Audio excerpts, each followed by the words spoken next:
Bueno, allí estaba la ministra Patricia Bullrich. Hemos hablado bastante del tema de la seguridad. De momento las cosas están funcionando bien. De hecho, veíamos hoy, por ejemplo, algunas de las rupturas de esas cuestiones más estructurales que uno imagina de los presidentes con la presencia de Macron en diversos puntos de la ciudad que recién mencionábamos. Y vamos a recibir a nuestro invitado para hablar de seguridad justamente y para saber cómo viene siendo la cosa hasta el momento. Bienvenido Juan Batalame, que es director de Maestría en Defensa, profesor de Relaciones Internacionales en UADE, la UBA y UCEMA, y especialista en seguridad además. Muchas gracias. Gracias por estar aquí. Bueno, de momento venimos viendo algunas cosas. En materia de seguridad las cosas están funcionando bien. En materia diplomática algunas cositas han fallado, pero bueno. Y uno de los puntos centrales que a mí, por ejemplo, me llamó mucho la atención es lo que sucedió hoy con la manera en que se movió el presidente Macron en la ciudad de Buenos Aires.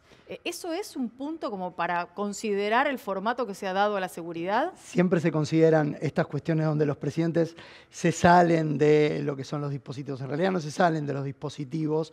El dispositivo, hay una avanzada cuando él manifiesta. Hay un tiempo entre que él manifiesta, bueno, quiero hacer esta parada, quiero ir acá. Claro. Hay un pequeño avance, ven cómo está la situación, dan el ok y definitivamente él va. Es común, hay muchas historias en relación a los presidentes tratando de acercarse a un público Sí. que a priori no es hostil.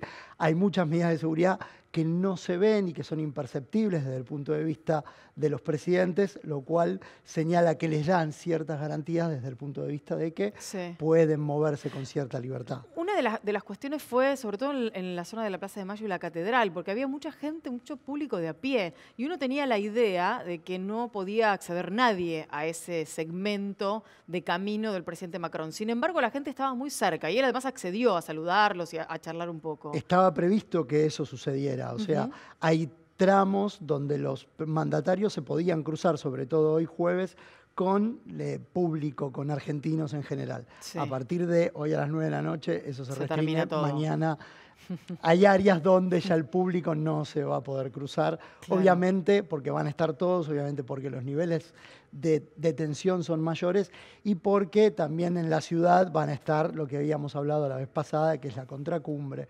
Van a estar hablando, van a haber movilizaciones, van a haber marchas, entonces empiezan las restricciones de movimiento, ¿no? Ese tipo de aperturas en los movimientos, esas posibilidades que algunos se dan, ¿dependen de qué?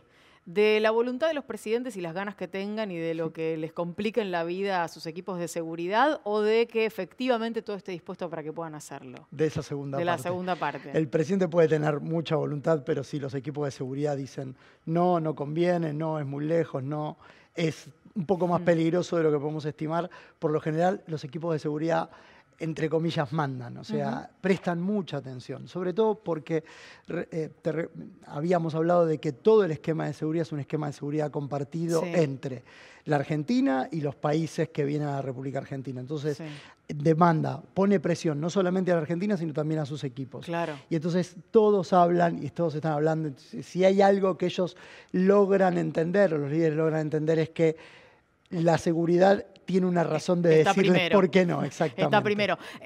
Quiero preguntarte además por diferencias que vimos en los equipos de seguridad de los diferentes mandatarios. Uno iba viendo que algunos estaban bastante despojados. A ver, el primer ministro de la India parecía que podía irse tranquilamente en una bicicleta hasta la rural, donde después se llevó adelante un evento muy lindo, que después vamos a estar compartiendo imágenes, en el que convocó a una multitud a practicar yoga, y sin embargo otros traían una cantidad enorme de seguridad en muchos de los orientales. Bueno, Xi Jinping, el primer ministro chino, también, obviamente. Digo, ¿cómo se maneja eso y por qué cada país decide poner tanta seguridad o menos seguridad? Por factor de riesgo y por prioridades, digamos. Si el presidente de India va a un lugar donde espera mayores niveles de riesgo sobre su persona, es probable que su dispositivo aumente, ¿no? Mientras que si va a zonas neutrales o donde donde el conocimiento en general es menor o no hay fricciones importantes, no es que va a bajar, pero cambian el número de cantidad o la cantidad de gente que necesita para el desplazamiento. De vuelta, lo que vemos es una cosa, lo invisible es mucho más grande, es mucho más importante de lo que nosotros solemos ver. Ahora, ¿hay algo de paranoia en todo esto? Estoy pensando en el príncipe árabe. en el príncipe de Arabia. Porque se habló mucho del dispositivo de seguridad que lo acompaña, creo que es uno de los más grandes. Y también pienso en lo que cada uno de los primeros mandatarios siente, cree y piensa que puede pasarle en diferentes lugares. ¿Puede haber algún condimento de paranoia, sobre todo en personajes como el príncipe árabe? Yo no diría paranoia, sino que hay personas que, más allá del riesgo, ¿no?, que enfrenten, ponen además un plus a su vida y sobre todo las circunstancias, digamos. Arabia Saudita en este momento está en guerra en Yemen, ¿no? Está peleando una guerra en proxy con Irán en Yemen. Eso lo hace, sobre todo en el Medio Oriente y sobre todo en grupos terroristas en Medio Oriente, lo hace una persona, un high valuable target, ¿no? Entonces, en ese sentido, más que paranoia, es lógico que a donde él se desplace, sea la Argentina, sea donde sea, más en un país donde desde la perspectiva saudita nosotros tenemos antecedentes de movimientos iraníes que terminaron conduciendo a los atentados, tanto el de la embajada como el de Irán. Entonces es dable esperar que en este caso el príncipe tenga ese requerimiento extra. Te quiero preguntar un par de cosas más antes de cerrar sobre la seguridad dentro de lo que es el lugar de la cumbre. Ese espacio en Costa Salguero que tiene esos 3 anillos de seguridad con zonas delimitadas por colores, con accesos que tienen que ver con el carnet que cada uno porte. Hay una que me causó mucha curiosidad y que es el momento de la alfombra.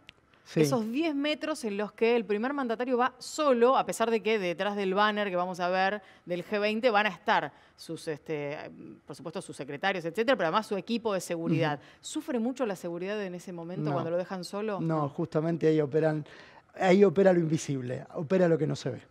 Opera, o sea, hay cuestiones que son muy visibles, que son las protecciones que uno ve, y por otro lado aparecen las cúpulas invisibles, que van desde los francotiradores a los controles previos, entonces sufren poco, digamos. Es un momento de tensión, sí. Pero también es una tensión controlada. Siempre existe un margen, lo que uno hace es tratar de acortar los márgenes, tratar de limitar los márgenes.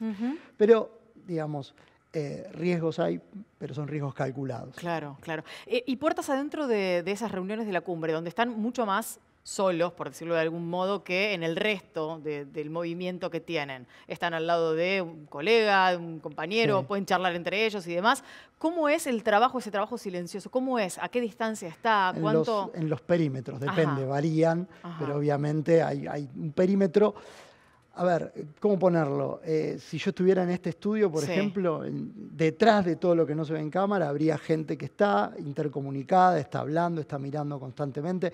Se ve, es muy claro en las películas. Las películas muestran muy bien esos dispositivos de seguridad que aparecen, lógicamente, cuando están protegiendo a alguien.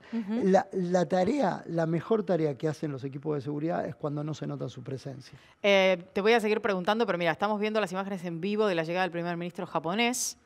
Es el momento de la apertura de la puerta del avión y la escalerilla y demás. Bueno, vemos que viene una comitiva muy grande precediéndolo, ¿no? ¿Qué diferencia hay en muchos casos, sobre todo en los países orientales, ¿no? Como mucho más protocolo que lo que vemos en el resto de los países y sobre todo, bueno, los sudamericanos ni hablar. O distinto protocolo, tal vez. O distinto, sí, uno lo ve como más rígido en realidad, pero debe tener que ver también con cada una de las culturas. Lo pensaba con el caso de Xi Jinping, con los niñitos con las flores y todo lo que ocurrió allí. Bueno, están preparándose para la bajada del primer ministro japonés. ¿Cómo es ese momento, ¿no? El de la seguridad de la llegada de los aviones para el trabajo de quienes están en los equipos? Ahí juegan las torres de control, obviamente. Ahí juega el tener el espacio aéreo blindado. El espacio está completamente restringido a ese avión que está llegando. Ahí lo vemos bajar, ¿eh? Ahí está con su esposa. Todo restringido.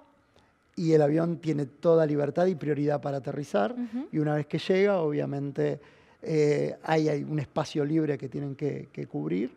Y una vez que eso está cubierto, se da la autorización a bajar, bueno, baja y se sigue el protocolo. Bueno, ahí están los mandatarios argentinos recibiéndolo, la comitiva que fue a esperarlo, el primer ministro japonés. A propósito de esto que mencionabas recién sobre la llegada de los aviones, hoy ocurrió una curiosidad, que no sé si fue producto de alguna demora de algunos de los aviones o algo ocurrió. El primer ministro de China, Xi Jinping, llegó casi al mismo tiempo que el presidente del gobierno español. Y hubo que hacer esperar al presidente del gobierno español dentro del avión para poder bajar, porque había todo un dispositivo de protocolo, además que estaba preparado para el primer ministro chino. ¿Qué pasa en esos casos? Se espera. Pero ¿estaba preparado así o puede haber fallado algún horario? Lo más probable son las demoras, digamos, los aviones enfrentan turbulencias, problemas de propio traslado, ¿no? Claro. En esos casos se espera, se termina con uno, ahí lo que importa es el procedimiento, se termina con uno y se da lugar a otro. ¿Por qué? Porque los dos tienen la misma prioridad, no es una cuestión de, cuando hay que proteger primero a uno y dos. Imaginemos que toda la atención está centrada en una persona, si tengo que dividir el mismo equipo en dos personas es mucho más arriesgado. Entonces, de vuelta, la idea de riesgo calculado. Sobre una persona se concentra la atención, se termina eso, se da salida, se espera. Nadie se pone de mal humor, digamos. En las películas puede pasar un poco eso, pero es más que entendible que eso pueda suceder. Juan, un placer tenerte aquí y seguramente volveremos a invitarte para ver cómo fue el resultado de este GBT en materia de seguridad.